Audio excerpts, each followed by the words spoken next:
David decided to kill Nabal, Abigail did not know yet. The sun rested over the hills of Carmel, and the season of sheep shearing had filled the land with celebration. Servants moved freely, laughter echoed across the fields, and abundance flowed through Nabal's household. Inside that same house, a man drank himself into confidence, blind to the danger his words had already summoned. His name was Nabal, but his wife's name was Abigail. Abigail was known not only for her beauty but for her understanding. She was observant, thoughtful, and measured in speech. She noticed what others dismissed. She listened carefully and acted deliberately. She knew that wisdom was not loud, and that restraint was often more powerful than force. Living beside a foolish man had taught her when silence was safe, and when silence could become deadly. At this time, David was not yet king.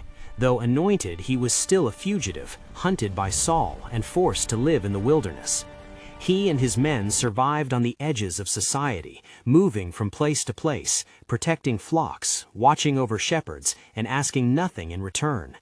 Nabal's shepherds had lived under that protection. David's men had been a wall around them, day and night, taking nothing, harming no one.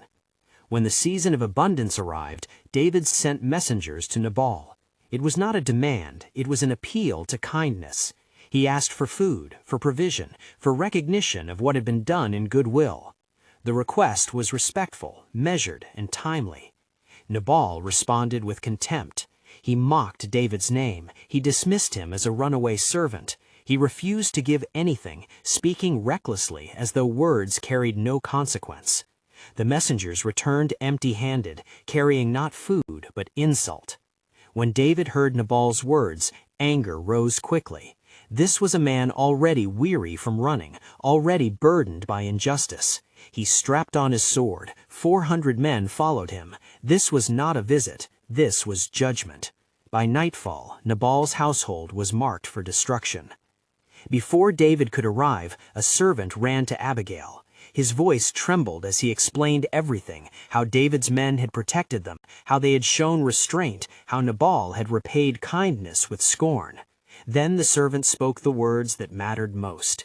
Disaster was determined against their master and against the entire household.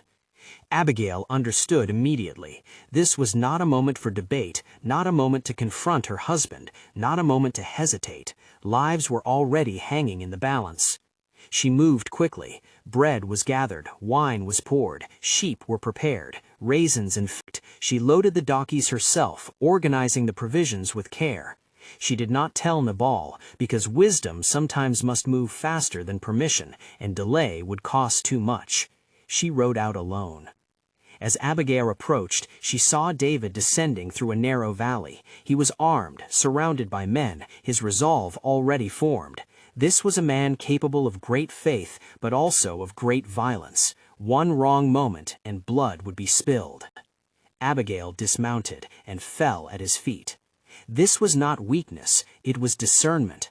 She took responsibility for what she had not done. She spoke with humility, but not fear. She acknowledged David's calling, recognizing the future God had promised him.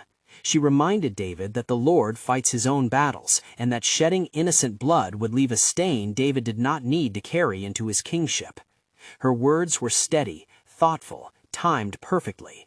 She spoke not only to David's anger, but to his conscience. She placed herself between a man and a regret that would have followed him forever. David listened. Slowly his anger softened. He recognized the wisdom standing before him. He blessed Abigail. He thanked God for sending her. Then, in a moment that changed everything, he turned back. No swords were raised. No blood was shed. A household was spared because one woman spoke before violence decided the future. Abigail returned home and found Nabal exactly as she expected, drunk, loud, and unaware of how close death had come. She said nothing that night. Wisdom waited. In the morning, when his mind was clear, she told him everything.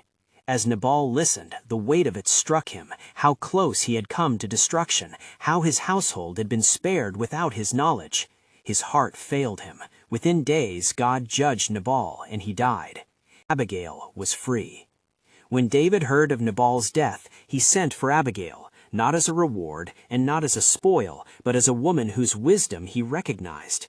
She became his wife, not because of her beauty, but because she had already proven she could stand beside a king. Abigail's story ends quietly. There are no recorded battles, no speeches from a throne, but her legacy remains clear. When destruction was approaching, she chose wisdom. When anger demanded blood, she chose courage. And because she spoke at the right moment, history changed direction.